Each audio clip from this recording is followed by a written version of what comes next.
The red light is on. That means we're back. We're a Purdue's a Coke school. I don't know if we're a Coke company, so to speak, but I'm going to use a line from Morgan Burke. Yes, last week he said if somebody wanted to give him $1 million to put in lights, he'd do that. If someone wants to give us even some portion of $1 million to be our official drink of the Gold and Black Live, just call me. It'd be like American Idol. Don't they always have a big drink Yeah, it's all product placement. It's all ball bearings, as they say. All right, we are on segment 2 of Gold and Black Live. Live from beautiful West Lafayette, and whenever Chad Evans comes in, of course, he's our official weather person on page 3, I guess, of our GBI Express, which shows up every Wednesday. And Chad he went on vacation last week, but brought back this good weather, and it's been unbelievable. Tomorrow, mid-80s in Ross-Ade Stadium. Probably not a kickoff. It's going to be, what it's going to be tomorrow, kickoff, 73? That's loud. That was loud. Probably upper 70s. Upper 70s, okay. So it's going to be a very warm day in Ross-Ade, and I just blew out my colleagues' eardrums on that. But no, I think that's very, very strange. I can't remember if we're left looking to research temperatures in October for football games. That may be indicative of where we are right now. But it's going to be a warm day in Ross-Ade, but a great day in terms of football. Great day for tailgating tomorrow morning. Small crowd expected, 37,000. And yet that number may be pumped up a little bit because students are on fall break, and how many of the 7,500 or so season ticket holders that will show up tomorrow, those will be your true and real fans. Kyle, that was a long intro to intro you here, but Kyle Charters, welcome to the show. What words of wisdom do you want to impart on us at this moment? I'll take the pass. No, okay. You can't take the pass. I'm just going to plan on passing for the whole segment. Yeah. No, I don't know. I'll be interested to see how Purdue plays tomorrow against a team that is struggling like the Boilermakers. I think. I think that Purdue needs to come out and play a good game. I'm not sure they need to come out and blow Minnesota out, but a victory at this point seems pretty critical. All right. Well, Stacy, since you read the question, I'm going to ask the question. Matt asked, and this is part of this show. You are encouraged to put your questions on the chat or send them separately to us. But Matt asked, if Purdue's cornerbacks are so good in coverage, why doesn't Purdue blitz more often? And this is from Matt as well, since the front four have proven to have difficulty getting to the quarterback this year. Stacy? We've talked about that at points this year, and we've kind of said the same thing. Let the guys go. Let them do what they can do. We saw I think most interesting blitz that I thought against Notre Dame was when Ricardo Allen, their best player, we can say that, right? Yeah. Okay. I think so. Is lining up against Floyd. Maybe Floyd's in the slot and Ricardo's blitzing off of their best player and kind of leaving Purdue to kind of scramble and stuff like that. And Ricardo, I think, maybe got to him once. Yeah, I didn't get that. I didn't get that blitz at all. I mean, you're playing a veteran, and sorry to steal maybe what you're going to say, but no, go ahead. I'll go ahead and do it anyway. You're playing against a veteran offense largely who knows to throw the ball where the blitzer came from. Mm-hmm. And so you're blitzing with a cornerback who's got tight coverage on one of the best receivers in the country, and all Tommy Rees had to do was throw it over there, and it's an 8-yard gain every time. I didn't understand what the point of that was. It didn't work, and they did it probably at least 4 times that I noticed. Yeah. And what I don't understand is, are the cornerbacks not as good as we think they are? I mean, what's the answer here? Well, I mean, if you blitz tell. more, exactly. Yeah. And that's the thing is it would seem like the easy answer. Well, let those guys be out there and kind of do what they can do, and just give them one deep safety help instead of having 2 guys or whatever kind of mixes that they do. Sometimes it's man on one side and zone on the other, and different things like that. But maybe these guys aren't as good as we think they are. That's the thing that I am constantly asking myself this season is I don't have a feel for anything. Right. I can't assess how Purdue's safeties are doing. I can't tell you exactly what they're supposed to be doing. I can't tell you how good the corners are. I don't know if Purdue's defensive tackles are as good as advertised. Is Ralph Bolden as good as he was 2 years ago? I don't know. He doesn't get the ball. I mean, I just think there are a lot of things where things are going so awry from either a schematic or execution point of view that you can't assess what they are. And I just think that's very difficult. I'm not sure after tomorrow considering all the problems that Minnesota has had, we'll know many more answers when it comes to that. Danny Hope has certainly talked almost on a weekly basis on Tuesdays about the need for continuity and need of being able to I think that's part of the mentality between putting Caleb Terbush, part of it, I don't know if it's all of it, on back in the starting lineup or keeping him in the starting lineup, as we said. But that is something that we're all looking forward to finding out a little bit more. When with this season will we be able to really evaluate where we are? Because it was so traumatic last week in terms of what I think most people expected to see. Are so different from what we expected to see that that makes it almost as difficult to evaluate. Now we have our good friend Rob, who almost always sends in a question when he's here, and this is something Kyle just touched on. Should Purdue keep trying to get its passing game on track, or just commit fully to the running game? It seems like Purdue just keeps on throwing on first down, allowing defense to stack up against the second down run, then are forced to throw on third and long. Kyle? Yeah, run the ball. I mean, I would be in favor of lining up and running, I think. I mean, you have Ralph, you have Akeem Shavers. I think that should be their bread and butter this season. I know against Notre Dame, they didn't feel like they were going to be able to run the ball. I never like when teams just decide to abandon it before a game starts. I guess their intention was to try and run outside the tackles. Okay, I mean, I guess that's your best pick among two bad choices, I think. But, that pretty obviously didn't work very well. But, yeah, I think against most teams you have to try and line up and run it. They should have lined up and run it against Middle Tennessee. They certainly should have against Rice, which is giving up like more than 300 yards rushing a game these days, it seems like. And Purdue just didn't run as often as what you would expect them to. Yeah, no question on that front. Any other thing to throw into the fire? I agree. I don't. Of course you do. I wonder. I always agree with you, right? I don't know how healthy Ralph is. I mean, we've heard that he tweaked the hamstring and then didn't get a lot of carries. I don't know if not getting a lot of carries was, like you said, a product because they weren't going anywhere. So I'm eager to see what he looks like this week. I mean, if he looks like he's really good to go and running hard and finishing runs and those kind of things. So, but absolutely, I think you need to, well, we were told, especially against this team, you need to try to establish the run. Before the season that he was available to be a workhorse, 20 to 25 carries a game, and he hasn't. Yeah, he had 17 against. Did he have 17 against Middle Tennessee? Maybe about somewhere there, but it's 16 gone or 17. Progressively down since then. I know he had supposedly not supposedly. I think he did have the hamstring deal against SEMO late in that game that might have affected him against Notre Dame, but we haven't seen the same Ralph, it doesn't seem like, and he hasn't really gotten the opportunities to be the same Ralph. You look at the situation, and we get a question from Adam talking about the Marv question, and that's been the question of the week. And he asked, do you think Marv gives Purdue a better chance of winning?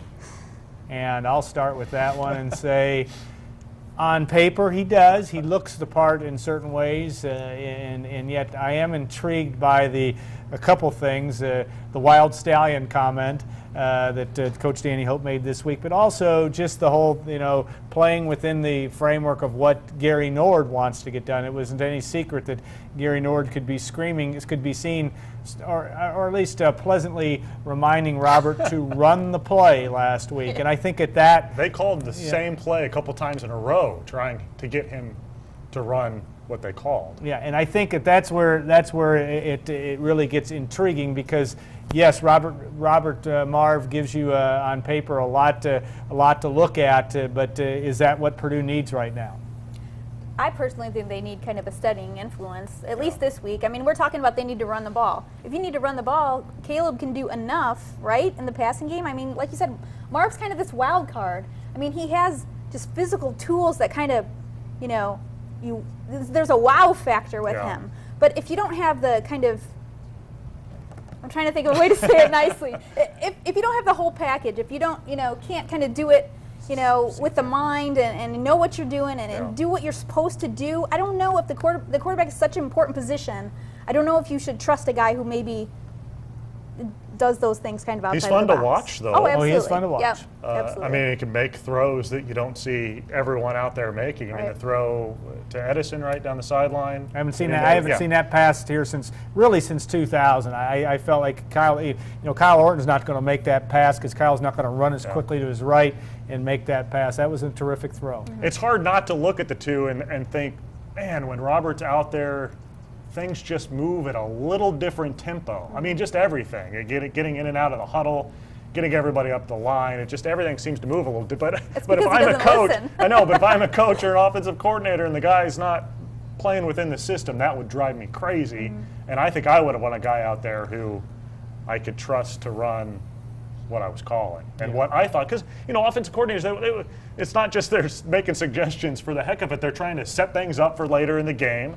They've been doing this for a long time. It's not just about trying to pick up 4 yards on first down. They're setting things up for both that drive and for later in the game to try and get you points. And if you got a guy out there who's just doing occasionally whatever he wants, it could be a big time problem. Yeah. Questions are coming in. When we start to talk about Robert Marve, we get lots of questions, and we could save some from Kitch because Kelly Kitchell will be joining us in segment 3, but he's just warming up back there. It's Friday afternoon. He's kicking back. So, but now that my screen is going dark, Billy, is it about egos with Nord and Marve? It seems like the way they may not have been playing in that like he may have not been playing in the system, but the system isn't working, and he proved what I'm not sure exactly what Billy's asking, but in terms of egos between Robert Marve and Gary Nord, I have no ability to make any comment. I know that Gary Nord, the Gary Nord I know, is a guy that likes to throw caution to the wind, likes to move the football, and I think he, as any offensive coordinator would, I think it's been a real challenge for him to be here since his first year when he had a constant quarterback with Joey Elliott, not necessarily the most talented guy in the world, but I think he knew what to expect, and that gave him a level and kind of a coach on the field type guy. I think it's been a real challenge for him since. Not that Rob Henry, not that Robert Marve, not that Caleb Turbush, not that Sean Robinson all aren't capable. It's just that from an offensive coordinator standpoint, well, you like to have seasoned guys that you can count on to do exactly what you're trying to implement. Yes. Amen. I think No, just about the question. I mean, I I was just trying to read it I again. can't speak to the personalities involved because I don't know them all that well. But I think Caleb, for one reason, came back in. I think Robert got poked in the eye late in that game, which caused him to have to come out. And I think they wanted to go back to Caleb perhaps at some point. But, he did some things late in the game. Granted, it was against sort of the JV of the Irish there late. But I would expect that he'll come out and get the start and then be relieved again at some point in the first half tomorrow. Yeah, I think it's in the script from that standpoint at some point. Would you agree with I would that? agree. We have yeah. a lot of agreement here today. I mean, it's because good. we're also smart, so we just all agree with Or each other. none of us know what we're talking about. So. It's some end of the spectrum there. Again, we'll let Kitch be the judge of that one as well. I know Brian's sitting back there in a corner wondering what's going on. So, and I think that does. It is so. I always get the biggest kick out of just in football in general, and it's typically you can almost hear them from the press box, the fans yelling at the offensive coordinator does get this almost guaranteed, about play calling, about play selection. But what some people don't realize is that a high percentage of the plays are changed at the line of scrimmage, and so you want whether it's Robert Marve or Caleb Turbush, you've got to get them in the right position, but those guys have got to make the right decisions when they're surveying what they're seeing defensively. Right, and I think, Gary Nord's talked about it too. Obviously, the play calls, Ryan. but the calls that he, are we having a phone Yeah, call? go ahead. Finish your talk. The We'll get plays on. that he calls obviously are based on the tendencies that the other team has done. I mean, obviously these guys watch a lot of film, so the reason they're calling the plays is because they see something and they think they're going to get a certain look. So, but yeah, it is up to the quarterbacks to maybe check a protection, slide a protection, or stuff like that. But I don't know how much you want the quarterbacks really changing the plays unless you absolutely know you're going to get. All right, money off we have not to. I didn't No, mean go to ahead. cut you ooff, but we have a special guest, Ryan was gonna Kerrigan, stop on the earlier. line. Ryan, are you there? Yeah, how's it going? Oh, that's going well, and we have Kyle and Stacy on with, and glad to have you on, and glad that you're in West Lafayette. I understand. So here for the football game this weekend, and we'll be the first to say we really miss you already, but. we just miss your bright, shiny face and your positive attitude, not the fact that you can terrorize opposing quarterbacks. But welcome back, and what's it feel like to be back as an alum? You know, it's a little different, honestly, because, I mean, you look around and, you know, just a year ago, I was just one of the guys, just a normal student just walking around on campus and everything, and now I see all the different students, and I realize I'm not one of them, so it's a little different feeling, but I'm glad to be back. Ryan, this is Kyle here. Just you have to be pretty excited about where the Redskins are at this point during their bye week. I don't know if a whole lot of people were predicting them to be 3-1 at this point, but here you are sitting atop the division. Are you pretty excited with how things have gone? Definitely, and you know, 3-1 is something I think we can be very proud of. I mean, you could say we could be 4-0, but we had a close one at Dallas that we should have finished off better in the fourth quarter, but. You know, we'll take being 3-1, and we just got to keep improving throughout the weeks to come. Hey Ryan, Stacy here. There was a great story in the Washington Post earlier in the year about just kind of learning how to be a player in the NFL and kind of all the different defenses you had to learn. I mean, how has that process been like? You know, as everybody knows, you were an end tier. You made the transition to linebacker. It seems like you're picking it up pretty well. You know, it's going okay. I mean, it's been a process, that's for sure. And, you know, without OTAs and without an off-season, that made it a little tougher coming into training camp and having to learn it right away. But I'm getting better at it, and I'm feeling better at it and feeling more comfortable every day. And just the more I do it, the more reps I get at it, I feel much better. And you know, I'm just looking forward to continuing to progress in it. Now you look at your all your teammates, and there's been some ups and some downs to the start of this football season. There's certainly a tough week for Purdue last week. What would be your message to them? You know, you're sitting at 2-2 right now. Big Ten season starts. And you may get the chance to address the football team today or tomorrow, but what would be your message to them? My message would be it's a long season. I mean, they still got 8 games left, and they're 0-0 in conference, and they have a clean slate now is how I would look at it, and that's how they should look at it too. And they got a chance to start off with a win tomorrow against Minnesota. I know Minnesota is coming off a tough loss last week as well, and they had a couple guys banged up. So I think it's a good opportunity for Purdue to to start off well in the conference play and hopefully get a win. Ryan, your career's gotten off to a good start, obviously, with some accolades coming your way in the first month, but you know, you got off to a good start with that pick 6 there in the first game. Just what was that play like for you? And I would imagine had to be quite a thrill. I mean, it was unreal. I mean, it all happened so fast, though. It was kind of hard to really wrap my mind around it. And you know, I was just really lucky to be in that position. And you know, more than anything, I was glad to win the game. And you know, with all the different things going on that day, it was 9/11. It was my first NFL game. It was we're playing New York and we're Washington, so it's like the 2 cities that were affected directly by 9/11. So there was just a lot of different emotions going on that day, and to be able to make a play and to be able to win the game was pretty special. Did you keep the ball? Yeah, definitely. I still got it in my locker. That's awesome. Brian Orakpo was saying that he's kind of making a push for you to be Defensive Rookie of the Year.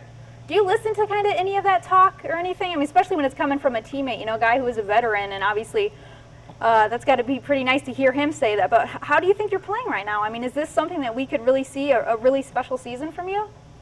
Well, I mean, I appreciate him saying that, but I mean, it's a long season. We still got 12 games left, and you know, those kind of talks might be a little preempted, but I mean, you know, it's definitely something that would be cool to win. But I mean, I'd like to win the division, and you know, if I don't win Rookie of the Year and we win the division, that's awesome, and it's still a great season for me. So, that's all. I'm focused on team goals right now.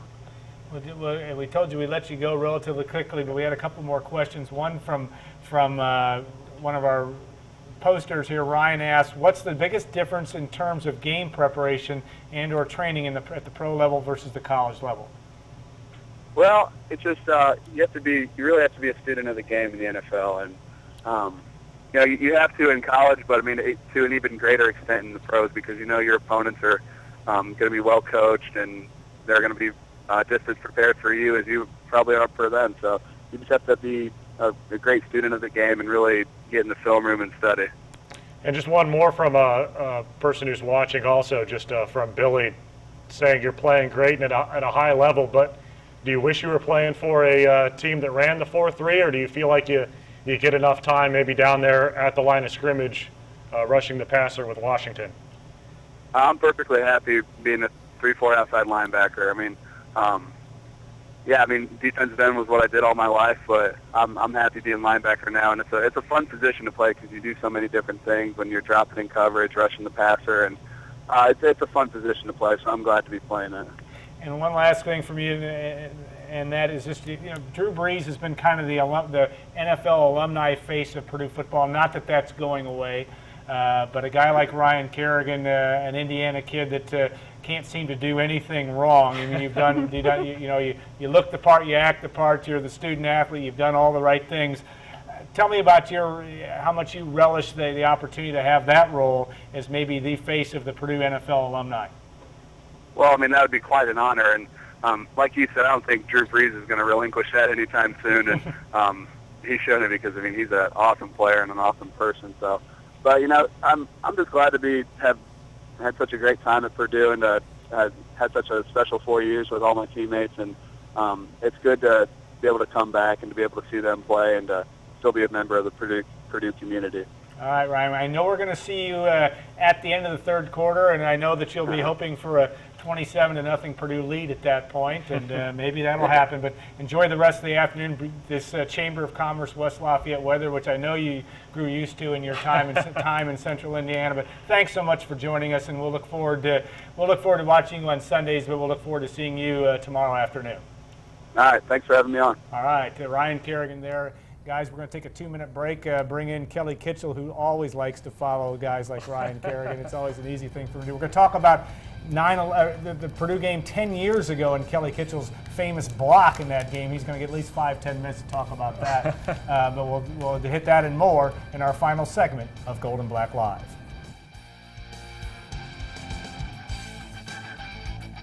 Just one night. One team victorious. The story behind the score. The rivalries. The big plays. From the sidelines to you. On the air, online. Are you ready for the frenzy? Friday Night Frenzy. High school football from where you live.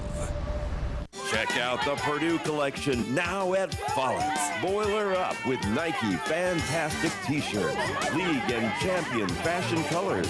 Simply fabulous, simply Follett's. Purdue pride everywhere on game day. Nike sideline, worn by the team, by the players, and by you. And make every day game day with tailgate toss. Follett's, Purdue pride, a Purdue tradition, 17 game day locations. West Point Steakhouse is a family-owned restaurant known for premium quality steaks. Open for dinner Thursday through Saturday. Stop by for the Thursday night prime rib special or Friday and Saturday night specials like pasta and seafood. Be sure to come and enjoy all the food and fun at West Point Steakhouse. You can now get a quote or buy car insurance 24 hours a day. Call me, State Farm Agent Trent Johnson, at 743-9595 and see how much money you can save today. Going to the Purdue game? Stay at Hilton Garden Inn, West Lafayette at the Wabash Landing. Your family will love the well-appointed guest rooms, the pool, whirlpool, fitness center, the breakfast buffet, and the amazing Hilton Garden Inn staff. Located just 4 blocks from Purdue University, Hilton Garden Inn has long been the choice for Purdue fans. Call today for a reservation and make Hilton Garden Inn your #1 choice. When you see it happen, report it. Send us your news stories, photos, and videos with our Report It feature. It's easy with WLFI.com and the WLFI smartphone app. With a few simple clicks, you can send videos and photos of breaking news coverage. See your submissions on air as part of our broadcast or online in the Report It gallery. WLFI.com. Always mobile, always connected.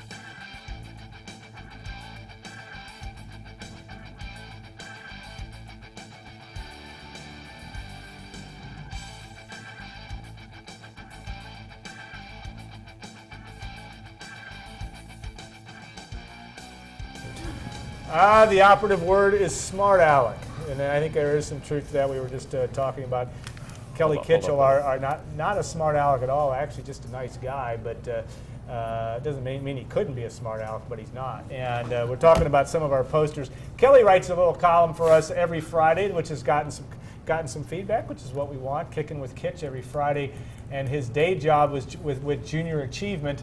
And we'll talk a little bit about that. And of course, Brian Newbert also joining us as well. Our sponsors, Hilton Garden Inn, State Farm agent Trent Johnson, Follett's Purdue stores, and of course the Game Day Purdue Pride store up there where Kelly and Kyle Charters will be tomorrow morning with Countdown to Kickoff starting at 9 o'clock tomorrow.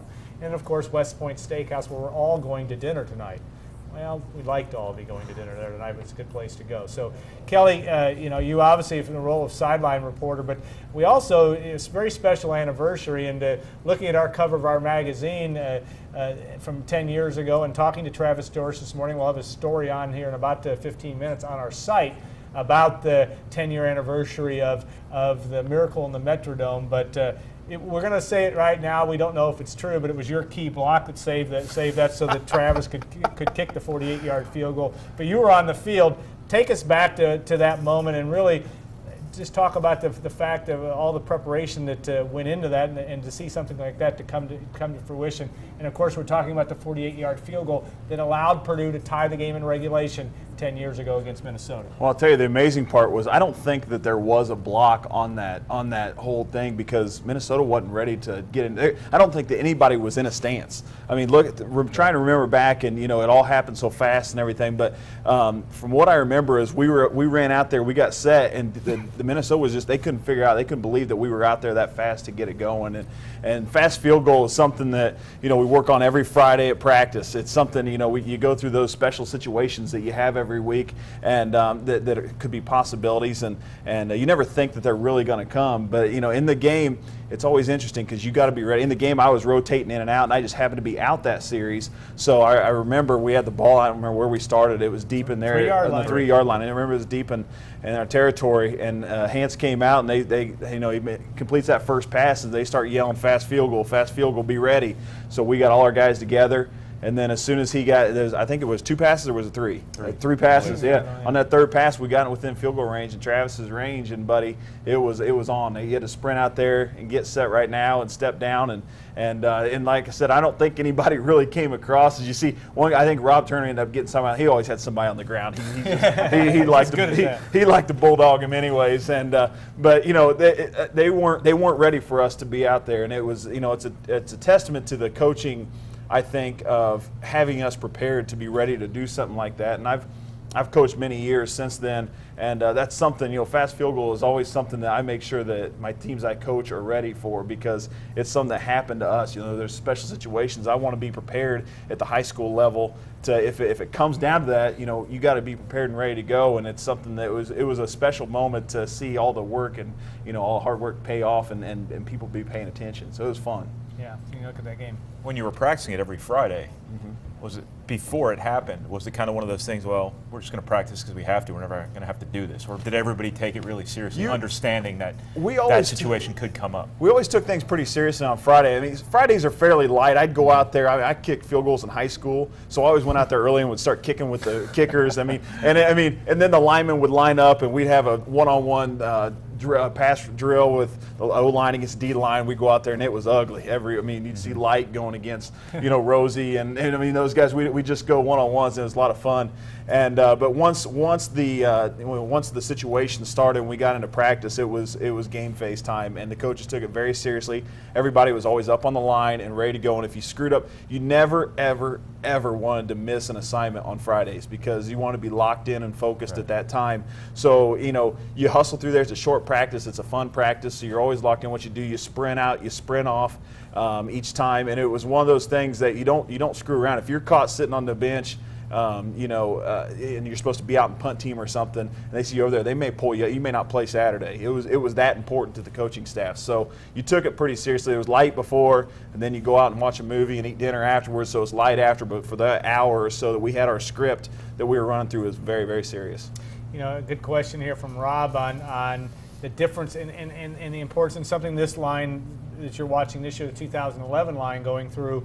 But the difference between the 2000 line and all the continuity there, and then 2001, that line really struggled just because you had a lot of new faces. Talk about the importance and why that is. Is it just, are you guys so familiar with one another that it becomes the proverbial brotherhood and a bond that makes it very difficult to make a transition from year one to year two? What causes that, or is it just chemistry? It's chemistry. It's the bond. It's the brotherhood. I remember, you'd have Matt Light and G. Murskowski. The one year they played next to each other, or Chucky, or whoever it was over there, I remember the whole year they didn't even have to make calls sometimes. They just knew what the other one was thinking. So they would, sometimes to Coach Hope's dismay, they'd slide on their own and not let everybody else know what they're doing, but they always seemed to pick it up and figure it out. And Coach would be, we'd sit in films the next day, and Coach Hope would be like, "What are you guys doing here?" And Light was like, "I knew he was coming, Coach." I mean, he'd be like, "I knew he was coming. He didn't show, but I knew he was coming." And so they had kind of an intuition beside him. But, I'd play next to Kelly Butler. And it was, it was one of those things that Kelly was very young at the position. He was a couple years younger than me. He was playing as a redshirt freshman, I think. So he was still trying to struggle to grasp the offense and everything. So we'd come out of the huddle, and I'd always have to check and make sure Kelly knew where he was going each time. So, you get into that rhythm and different things. It'd be like, Kelly, you got to come down, I'm coming around, or different things like that. And you get a sense that you're next to each other, and you get that bond that you know what's happening. So when you have, a couple years ago when Purdue was going through all those struggles, and even, the year after all those guys, we had 5 NFL linemen on that line, all those guys played in the league. And, so the next year coming up, it is a struggle to kind of get that continuity back.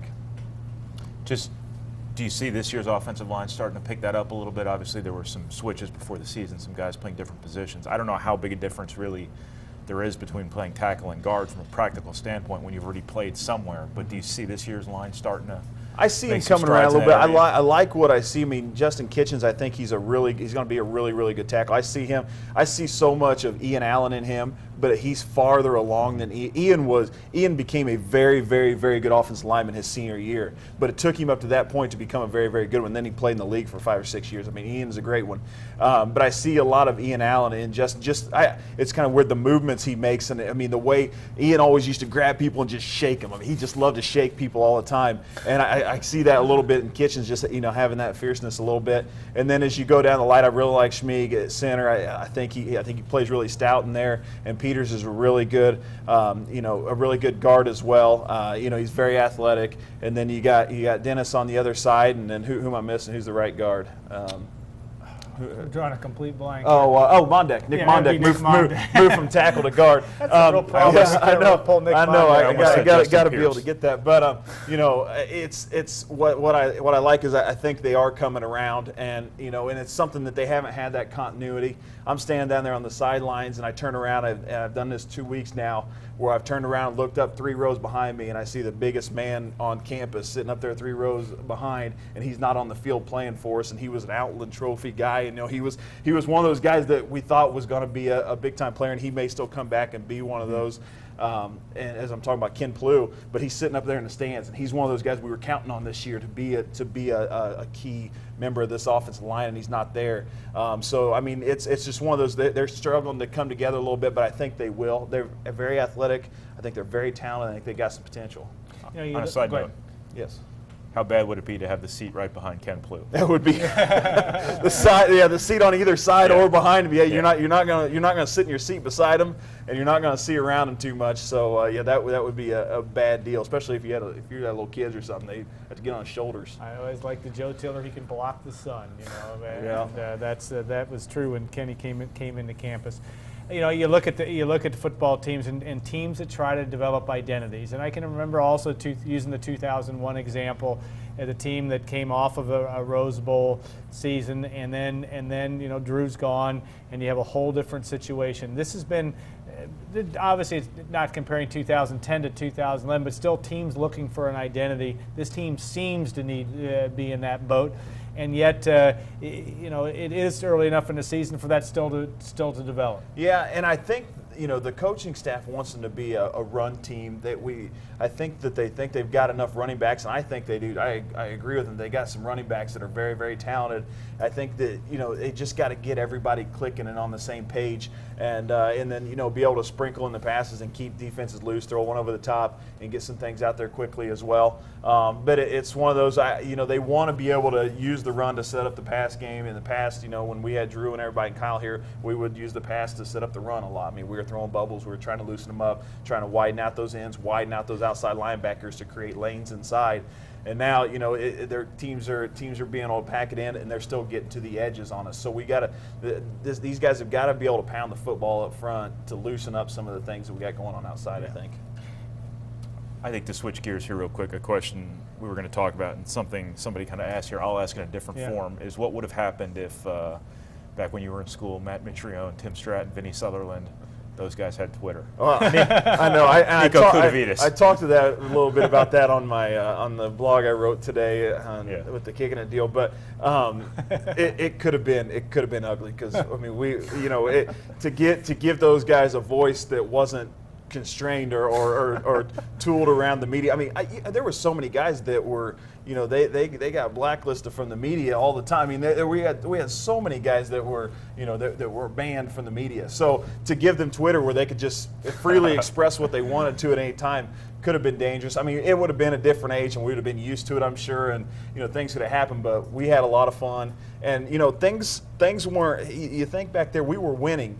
And things weren't always perfect. I mean, there were guys that were upset about playing time. There were guys that were upset about play calls. There's guys upset about everything. I mean, you as a coach, I don't think you can win a lot of times unless you're winning national championships. And still, there's going to be somebody upset. You can't please everybody because somebody's not playing and somebody's not getting the ball as much as they want. So. It could have been ugly. It probably would have been about the same scenario as what we got going on now. It probably, it'd have been fine until somebody says something, then it's cut off. Which I think, you got to kind of control your team that way. Yeah, if you think Coach Hope has a quick hook, I think that Coach Joe Tiller would have had a quick hook in that. He never liked the internet anyway. No, I don't think he never had a computer in his no, office. He does have a cell phone. That's a step. Yeah, amazing. He finally got a cell phone. Yeah. Down to our last couple of minutes, you optimistic about I mean, it's tough after a week like last week where it looks like absolutely nothing worked. But why should Purdue fans be optimistic about the last 8 games of this football season? Well, I think, going into this game, you can be out to we're a 14-point favorite at home, we're trying to get ourselves right and get everybody on the same page.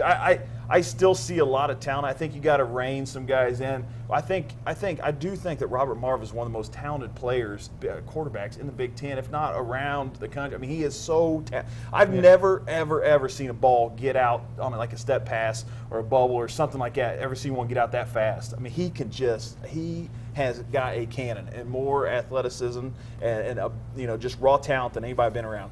But he's got to be able to play within that. I mean, he's got to be able to call plays. I'm sitting down there on the sidelines and I see it so often. And I don't know if I should bring this up, but I'll see Robert. He's going out there switching things around, and I'll see Coach Norris just be like, "Man, I wish he'd just run the play. Yeah. Just run the play called it because it may be not something that we're trying to do now, but we are trying to set some up for later." And and that stuff comes around. So yeah, I see that so often. But so I think if they can hone everybody in and get them all on the same page and get them playing together, the Big Ten's not, they're not as. I think that's down a little bit this year. You don't have a dominant Ohio State like we always have in the past. I think Iowa's down a little bit. Penn State's down a little bit. I think we can compete. With these teams, I really think that we can go into Happy Valley for the first time in a long, long time and play pretty competitive. That's a tough place to play. And I think you can go in there. We can go there and have a chance to knock them off. And I feel good. I think that there's enough to where if things get rolling right, a lot of our talent will shine through. It's just I talked about this a couple weeks ago. It's all going to be down to confidence. These guys, when they get down, when you have a young team and they get down a little bit, they tend to shrink a little bit. But when all of a sudden things start going right, you tend to puff up, and all of a sudden things start rolling a little bit. So I think if things can start rolling and going right, you get a couple breaks go your way. It could be. We still have the potential. We haven't played a Big Ten game yet, so we still got the potential for a special season. All right. Well, that's the gospel according to Kelly Kitchell. You can listen to him tomorrow, 9 o'clock. He'll be up at 9. At least least by 8:55 to join. And with his young kids, he'll be up before then, long before then. But we'll thank you again for joining us, and you can listen to Kelly tomorrow at 9 o'clock, from 9 to 11 on Countdown to Kickoff, and then of course on the Purdue radio broadcast he'll be on the sidelines, and he'll be in probably in shorts and a t-shirt tomorrow because it's going to be a gorgeous day. I don't know if we want to have that visual, but I think he'll be well dressed for that one. Brian, thanks again for joining us. Thank you to our sponsors, Hilton Garden Inn, State Farm agent Trent Johnson, and Follett's, and of course West Point Steakhouse. Thank you to Patsy and Gordon and Kim and back in the back room and all the hustling and bustling we went through to get this show on the air and get our guests lined up, and Kelly for joining us and coming off the road, so to speak, to join us. We didn't even get to talk about junior achievement, and we will do that at another time, but Kelly involved with that. Website for junior achievement, ja.org. It's jani.org is our we're part of Northern Indiana, so it's JANI. Check that out because Kelly's doing some great work. And the website to find Brian Newbert, goldenblack.com. Almost 24 hours a day, we hate to admit. So thank you for joining us. We'll see you next week. It'll be just me by myself, but we're going to have Calvin Williams, a new Purdue staffer, a great receiver from days past, and NFLer will be joining me, and any number of guests that I can find via Skype or phone over the next week. We'll look forward to doing that as well. So stay tuned. We'll be talking Purdue, Minnesota football, the rehash, and looking ahead to Penn State next week on Gold and Black Live.